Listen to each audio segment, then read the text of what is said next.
Hello everyone, আসসালামু আলাইকুম। সবাই কেমন আছো? আশা করি সবাই ভালো আছো। আমিও ভালো আছি, আলহামদুলিল্লাহ। আজকে আমি টুনা ফিশ স্যান্ডউইচ বানাবো।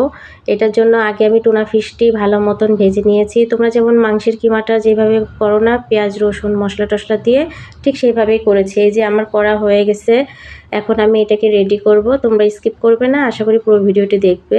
অনেকে ব্রেড ছেঁকে নেয়, আমার ছেঁকে নেওয়া হয়নি, তো আমি পরে ছাঁকবো। এখন এর ভিতরে মেয়োনিজ দিচ্ছি। আসলে এক হাতে মোবাইল আর এক হাতে চামচ দিয়ে করছি, আসলে একটু কষ্টই হচ্ছিল। তা যাই হোক, তোমাদের দেখার সুবিধার জন্য এইভাবেই করেছি। পরে এই যে এর ভিতরে দিয়ে দিলাম টুনা ফিশটা ভালো মতন মেয়োনিজ দেওয়ার পরে। এখন এক এক করে ভালো মতন গুছিয়ে নেব। এখন দেয়া হয়ে গেছে এর ভিতরে, এই যে সব রেডি। কিন্তু খেতে কিন্তু বিশ্বাস করো অনেক মজা হয়েছিল। তোমরা বাসায় এটা ট্রাই করে দেখো।